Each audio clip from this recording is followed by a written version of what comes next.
When you are depressed, you don't want to get out of bed. You don't want to be bothered with anyone.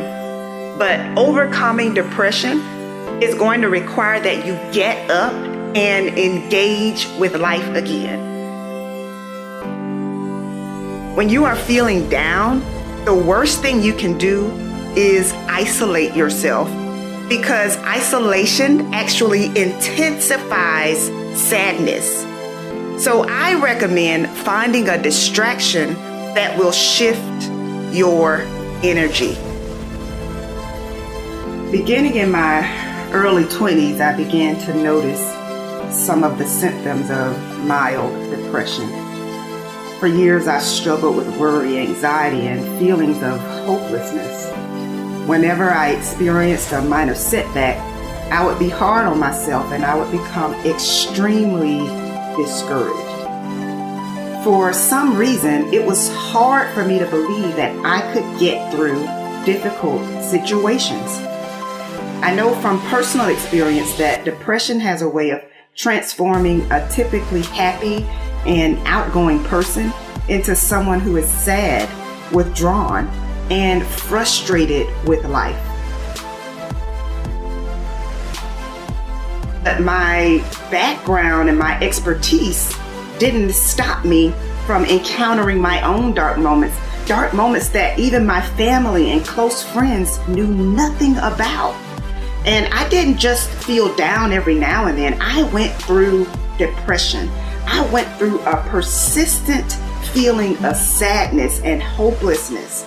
I lost interest in many of the things that I previously enjoyed, and I honestly felt like my family and friends would be better off without me. I felt like a failure. I felt insufficient. I felt like I couldn't take life anymore.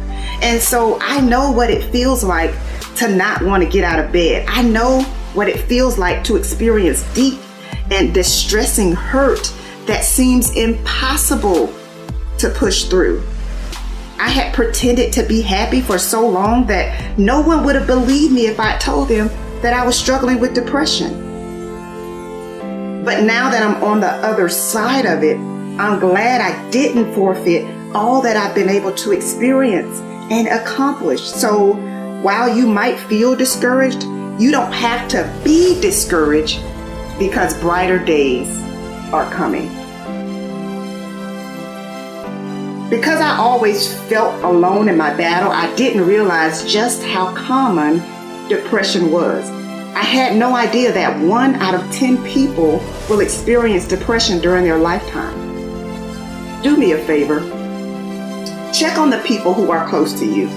In most instances, the people who appear happy and appear strong are rarely asked how they are doing, because people assume their lives are perfect.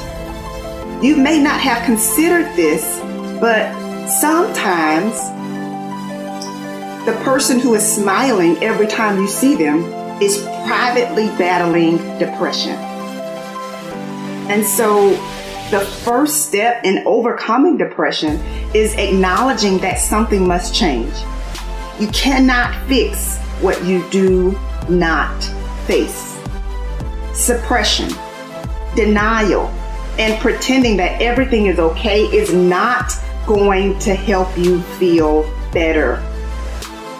Yes, you can fool everyone else, but you can't fool yourself. You can't fool the person in the mirror, the person that you look at every single day. And I get it. When you appear to have it all together, it's not easy to let your guard down and say, hey, I'm struggling. I remember wondering how it was that I could lift everyone else up, but when it came to my own situation, I felt hopeless. But my situation began to improve only when I had the courage to confront the fact that I was not as happy as I appeared to be.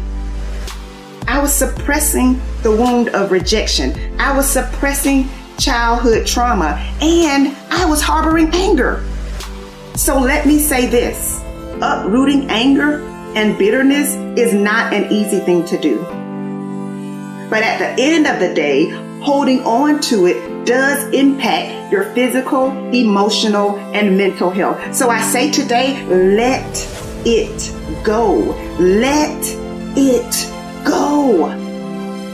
I knew that I could no longer hold on to the anger that I was harboring because it was literally stealing my joy. And so today, I say, I want you to set yourself free. Set yourself free from the emotional turmoil that has been disrupting your peace.